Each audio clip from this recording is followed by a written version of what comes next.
11 नहीं कह रहे, ट्रू और फॉल्स होता है। पहला है the value of 10a is always less than 1। तो देखो ये टेबल है बच्चों, इसमें बताओ 10 की वैल्यू देखो 0 है, फिर 1/√3, फिर 1 हुई है ना, देखो 1 आ गई, फिर ये 1 से बढ़ गई √3, फिर ये हो गई नॉट डिफाइंड। ठीक है, क्लियर है। तो हमने क्या देखा कि ऐसा जरूरी नहीं है कि 10a की वैल्यू हमेशा 1 से कम ही हो। ठीक है, 1 भी देखिए 1 से ज्यादा भी देखिए, that means this statement is false. ये आंसर गलत है। ठीक है, क्योंकि it can be equal to 1 also और ग्रेटर देन 1 ऑल्सो। ठीक है, अब आ जाओ तुम इसके सेकंड पार्ट पे। अब देखो बच्चों सेकंड पार्ट में कह रहे हैं सेक ए की वैल्यू 12/5 आ सकती है किसी केस में। तो देखो sine cos 10 cosec sec cot, sec की वाला होता है हाइपोटेन्यूज अपॉन बेस।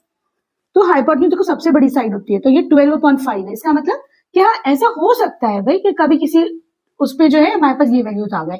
तो this statement can be, this statement is true, ऐसा हो सकता है। ठीक है, क्लियर है। लेकिन ना ये नहीं हो सकता कभी भी 5/12। क्यों?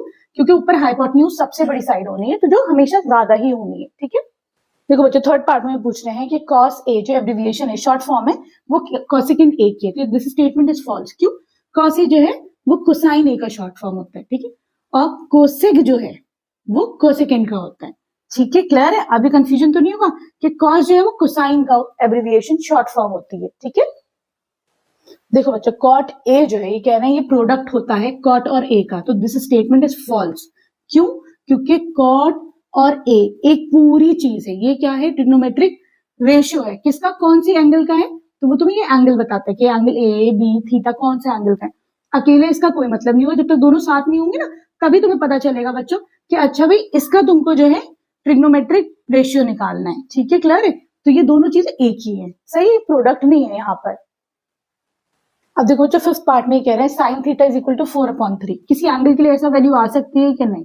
तो देखो हमें पता है साइन की वैल्यू क्या होती है, परपेंडिकुलर अपॉन हाइपोटेन्यूज। तो क्या ऐसा हो सकता है बच्चों किसी भी ट्रायंगल में हाइपोटेन्यूज छोटी हो परपेंडिकुलर से? Is it possible? तो नहीं, दिस इज नॉट पॉसिबल। ठीक है, इसका मतलब क्या हुआ बच्चों, दिस स्टेटमेंट इज फॉल्स, ये स्टेटमेंट तुम्हारा गलत है। ठीक है, here we end this exercise 8.1। बहुत मेहनत से तुम लोग के लिए वीडियो बनाती हूँ। ठीक है, वीडियो पसंद आ रही है तो प्लीज चैनल को सब्सक्राइब कर देना, दोस्तों के साथ शेयर कर देना, एक अच्छा सा लाइक और कमेंट कर देना। Thank you for watching Braino solutions.